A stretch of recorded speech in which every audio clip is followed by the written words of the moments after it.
Joining us right now is Joe Concha, columnist from Mediaite.com. Good to see you, Joe. Stephen, good to see you. Thanks for coming by. All right, you wrote a couple of great columns that I think we could have a lot of fun with here.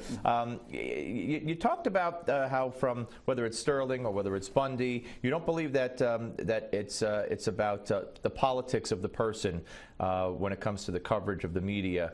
I mean, explain where you're coming from, and then we'll discuss it.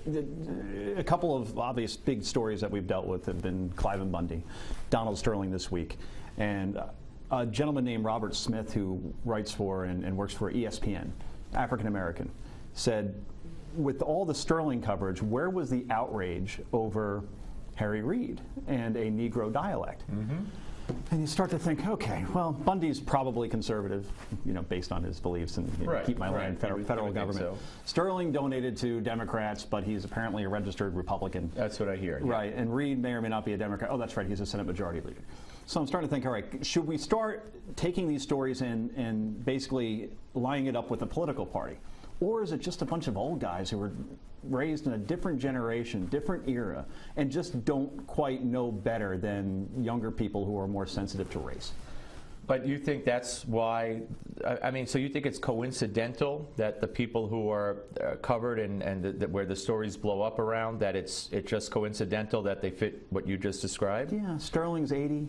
Bundy is obviously in his 60s. Reid is obviously in his 60s. But Reid was given a pass. I mean, I don't know exactly what the ESPN guy said, but Reid didn't have to resign, didn't have to do anything. Joe Biden, when he ran for president, had a troika, which any one of which would have got a Republican probably booted out to an island somewhere in the Pacific. If you walk into a 7-Eleven. The 7-Eleven one, right? Then followed by, I don't know what the order was, but they were all in close proximity.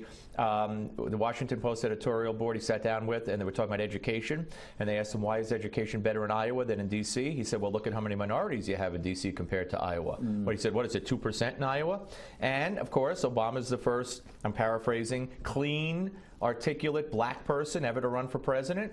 Now, Obama wound up picking him, which is his prerogative, but Macaca got George Allen, you know, thrown out of politics. Yeah. So, I mean, I could go, all right, Bill Maher, young guy. He didn't say it about race, but he called Sarah Palin the C word. He owns a minority stake in the New York Mets. Called her son retarded. But he owns he's a part owner of the New York Mets. Which may be why they're never going to win a championship. Well, maybe not. They're 15-11 though, which is pretty good. But my point is, I just think there's the double standard. It's built in, and if you're a Republican and you say it about the wrong group, whatever that group is, blacks, gays, maybe even Jews, I don't know, you're down, you're done, you're toast. If you're a Democrat, Harry Reid, Joe Biden, Bill Maher, whatever, Why is that? Because I was asked, I was on Fox earlier, and I was asked that question about Harry Reid. I said, why does he get a pass? And I said, I can honestly not answer that. Now, I could say, all right, it's media bias, and they want to give him a pass. But I can't believe that if you use the word Negro in any capacity, I don't care what party you are, that you're right, that there isn't more of a backlash. Senator Byrd, now this was 10, 15, 20 years ago. Yeah. Not only that he was a former KKK, but when he went on Fox News Sunday with of course, Tony Page, I believe, at the time. Oh, Tony Snow? Tony Snow, I'm sorry, Tony Page. WFAN is in my brain. And he said, he said, white N-word. And he said it a couple of times. He's an old, in that case, age was attributable. They said, he's an, you know, they didn't say he's a former KKK recruiter, but they said, he's an old guy. That was the terminology then. He wasn't forced to resign. I mean, you know, Bob Packwood. 20 years, and I'm not condoning it. 20 years ago, he touched my arm in an elevator. 15 years ago, he touched my leg. Bill Richardson, the lieutenant governor, went public saying that when she was sitting next to him, he would put his hand on her leg. She was creeped out by it. He lied on his resume about being drafted by the Dodgers. He made it up. Blumenthal said he fought in Vietnam. All these lies, all these things, and none of them suffer consequences. But Republicans, if there's one little trip. Always. Now Sterling, I don't care what the guy's race was. I mean, what the guy's affiliation is, and we don't even know. He would have been toast for what he said. Sure. But that's what I'm just saying. I just think there's such a media bias. These people, for the most part in the mainstream media, are so left, so far to the left. They hate most Republicans and conservatives. And if they get a gotcha moment, Boom. That's just what I think. Which is why you have an audience. And which is No, why well, you're on Fox all the time. You're well respected. You're right. I mean, your opinion is just as valid as mine. I love the Roger Ailes. Well, actually, it's Krauthammer speaking about Roger Ailes. He said he found his niche audience, half the country. That's right. And that's why conservative media does so well, because you do give a voice to these sort of things. Right. I think in the case of Sterling, it's interesting because it follows a pattern that we've seen this week with two of the biggest stories, in my opinion: Donald Sterling and John Kerry.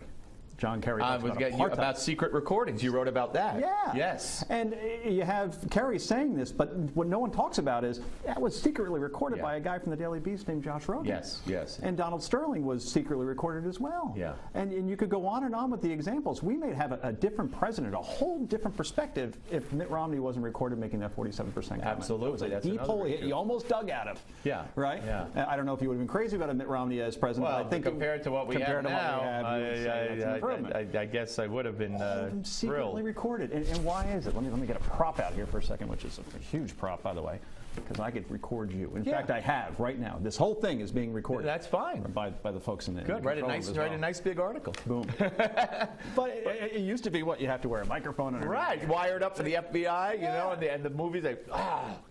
Now video, Google audio. Glasses, whatever the heck that is. But okay, so I mean, I'll argue that Kerry and Romney, they were in, you know, it wasn't a public event, but they were in front of a lot of people and said it. Right. You run that risk. I'll argue that Sterling, although now I'm hearing that that he consented to be recorded, but that he knew this was being recorded. Why would you record something in your own house unless you're like in the White House? I don't get that. But hundreds of hours of tape and saying what you're saying. Yeah. So I don't get that at all. But if he didn't know, then that puts it in a different realm than Kerry and Romney. And Romney, at least at somewhat public events. Yeah. Right. But let me ask you this also. You know, the Benghazi story that was broken, that Fox, Judicial Watch broke the story. We spoke to the person from Judicial Watch earlier in the show about the emails that implicate a White House official in prepping Susan Rice and others, saying the goal is to blame it on a video. You know, and this would be, I mean, this is a huge smoking gun. Fox led with it last night. Special all over. report, yep. Only CBS this morning, or was it last night? Doesn't matter. Covered this morning. Only CBS. ABC and NBC didn't even mention it. There's some irony there too, because who runs CBS News? Who's the president? Les Moonves. That's CBS. That's entertainment. Who's the news? That would married be, to who? Tell me who she's married to. Yeah. Ben Rhodes runs CBS News. Okay. David Rose is a senior member of Obama's... The brother. Right. Yeah, his brother. Obama's national security team. Yeah, and of course NBC is just like, you know, the Obama network always has been. I believe that's how somehow Sharpton got his show. You know, I think Obama played a part in that. I don't know exactly how, but that's my feeling. That's quite a theory. You got well, how does he give Al Sharpton a show? I mean, my God. There's another example. I mean, we played the tape all day. He's called Greeks homos. He called David Dinkins, the first black mayor of New York, the N-word over and over. Tawana Brawley, white interloper, you name it. And now he's out there saying, this isn't good enough what the NBA did. I want to meet with Sterling. What more can they do? Yeah, it's a lifetime ban. But who are you? And Spike Lee. At the time, in 1999, I had Charlton Heston on. Spike Lee said they should shoot Charlton Heston with a .44 caliber Magnum or whatever. He too is weighing in on all this. You see, there's no repercussions for people when, if they're a certain party or affiliation, when they say things, they're free to weigh in later and ruin people's lives if they want. Paul even just last year was talking about gentrification in Brooklyn and get the white people out, and then you could see them all over cable news. And one of the players, Chris Paul, on the Clippers, reportedly last year was in the New York Post. He was a free agent. To stay with the Clippers, he wanted a black coach to play for. Now he's commenting on this. I mean, did he say that? Is that not, well?